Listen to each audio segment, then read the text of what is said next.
It is I, Echo Kraft, in the Echo car. So I watched Synth Samurai's oscillators and percolators and oscillators. And I'm on my way to the salt mine, and I just want to let people know that I do not have Moog Muse fever anymore. Yep, the fever broke, ladies and gents. It broke. I'm going to tell you why. When I went to NAMM in 2020, I got a chance to look at the Jupiter X and the Jupiter XM. Fell in love with them both. Jupiter XM's nice because it's smaller, but the Jupiter X, if you're looking for something large, and I'm not jumping on Samurai's bandwagon, I'm being honest, that's a killer synthesizer. Plus, you got all the plug-out modes that you can use in the Roland Cloud, which is pretty cool. So yeah, I don't know. I think I'm having some Jupiter X fever right now. Yeah, the gas level has risen again on the Jupiter X. I was gonna buy one back in 2020, and yeah, I gotta tell you, that's a killer synthesizer. And I remember playing it at NAMM and was blown away. And NAMM, they have stations. I don't know if anybody's been there, but they have stations set up with headphones, and you can put them on and play and have fun. And I gotta tell you, probably the one of the coolest synthesizers I laid my hands on at that show. There were a couple actually, but yeah, the Jupiter X is definitely cool. I'm glad Samurai brought it back. You know, I will tell you though, if you're looking for something inexpensive and analog, look at the DeepMind 6. The DeepMind 6 is sick, man. It really is. It's a great synthesizer, easy to program, fun to program, and it's got a ton of gorgeous effects in it by TLC. Is it TLC? Yeah. Electronics. I have got a couple of their pedals, and I know that Music Tribe had purchased them, and they threw all of their good stuff into the DeepMind 12. So yeah, I am driving, so if I can't read your names in the chat, I see some people coming up in the chat, and I just want to say hi to you guys. But I am driving, and I can't see that small text, so sorry about that. Yeah, I really was blown away watching those demos this morning, because I said, yep, that was the sound I fell in love with. And I got to tell you, analog, digital, whatever you use, you know. Hans Volt says he's an analog guy, but he also said, like Samurai, he said it before, doesn't matter what you use, as long as the tools that you use and please you, and you make music with them. I've got both in my studio. I've got digital, I've got hybrid, I've got analog. Love them all. I use VSTs. I know Samurai hates VSTs, but I'm going to get him. I'm going to get him into Logic Pro.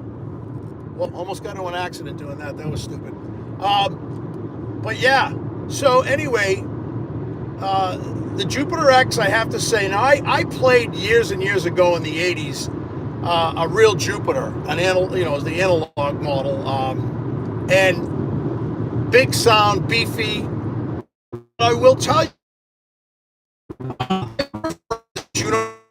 for that. Go figure.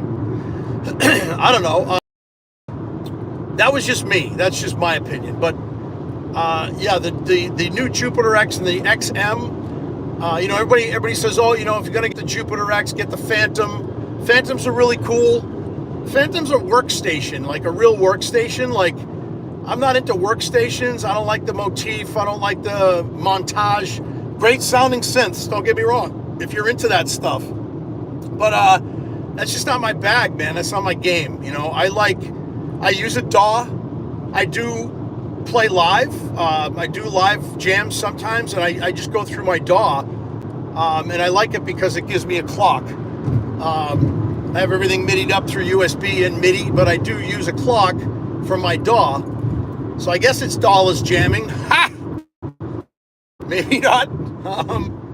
But I don't, I do record it into 2 channels just so that if I decide that it comes out good, I can put it out later. But I will tell you that the Jupiter X is as big as the Moog Muse.